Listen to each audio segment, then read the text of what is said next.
Well, hello, Canadian Campaholic here. Late afternoon on a very breezy March day. And in today's video, I wanted to talk about, I don't know, this is not really advice, but just general thoughts on a maintenance experience that I had recently with our camper. So our camper has traditional electric trailer brakes. I believe it's Lippert that makes them. It's the never adjust brake system. You got the Easy Lube system on there as well. And the last time that the brake hardware was checked, and when I say checked, I mean like a service to check the shoes, the magnets, everything back there, was a few years ago. That is a job that I personally don't do myself. There are some things I will mess around with, resealing the roof, cleaning it, some general maintenance stuff. I've repaired things on the hot water heater, and I've done some other bits and pieces.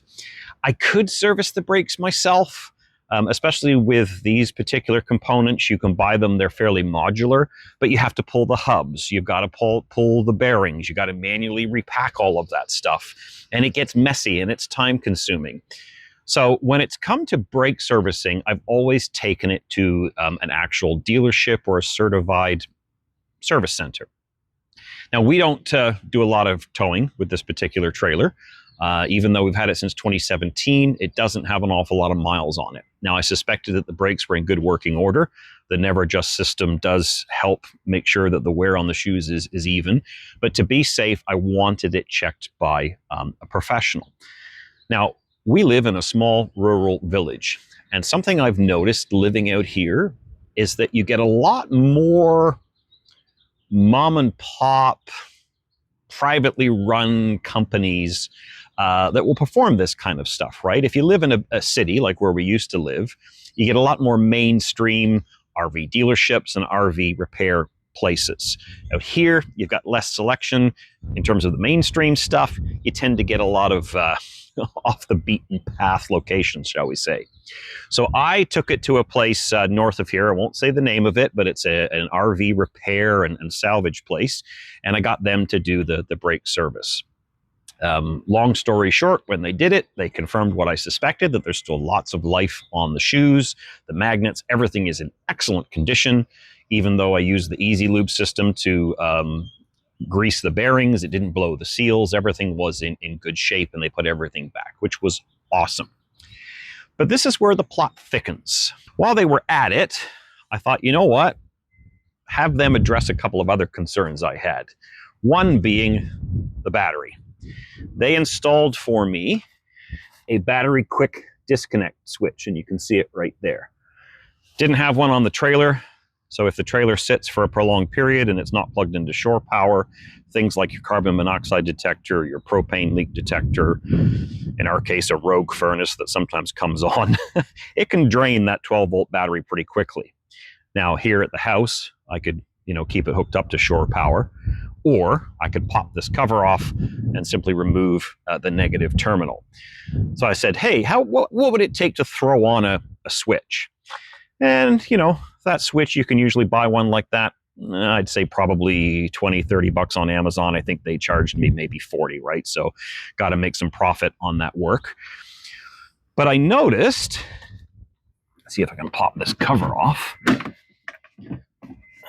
This extra bit of cable that they added, and they twist tied it there or zip tied it.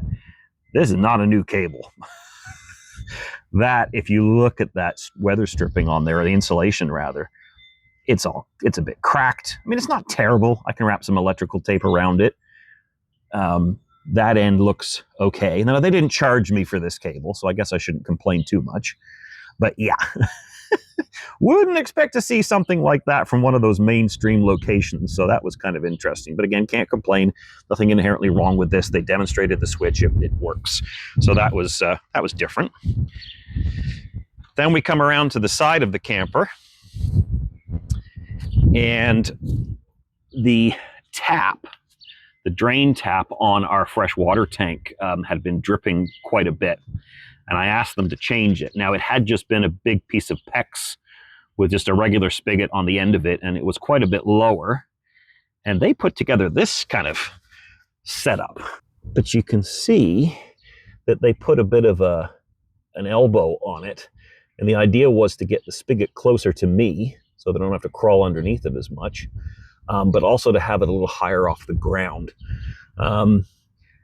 Again, hard to say if those are new parts. They do look a little bit grubby. Sorry, I got to keep the camera up higher. My only concern with this setup is that it seems to give it more of a target. Sometimes we have to tow on gravel roads, and that just seems to be more of a profile for the stones and the rocks to potentially hit. It is a little bit higher off the ground, I will admit.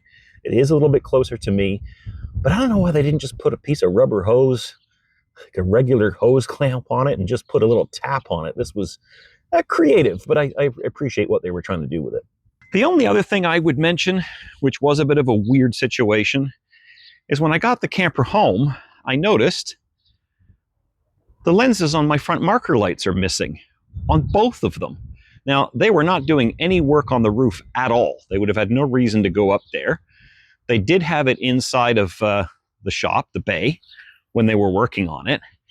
And I'm not accusing them of stealing it, but I've checked the video footage because we have security cameras here, and those lenses were definitely there when I was hooking up, taking the camper.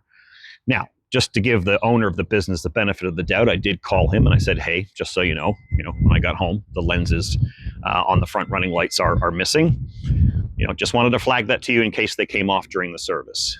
Well, his answer back to me was, oh, those things just sometimes fall off. They're not here. And again, I'm not accusing him or anybody at the property of taking it.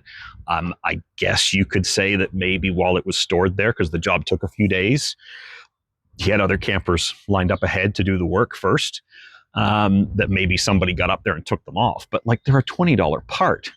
And there's marker lights all along the lower part of the trailer. Why wouldn't you, if someone, and again, someone, I don't know who, was going to steal them, why wouldn't they take them from a lower level? Why would they remove them from up there? I suppose I could see one marker light popping off or lens popping off, but two of them? That seems a little bit odd. But not a big deal, because I went on Amazon and I ordered a couple of lenses. I think they were like $10 each. One top tip, though, make sure you do get the right shape. The first ones I ordered are much more curved than this and elliptical. The marker lights, as you can see, these are an Optronics brand, are more square. So you have to go to the post office later and return the other ones. But anyway, make sure you get the right ones. Not a big deal. I'll get up there in a minute on the ladder and I'll pop these on. But again, this is a 2017 trailer. Well, 2018 trailer purchased in 2017. I've never had a lens pop off.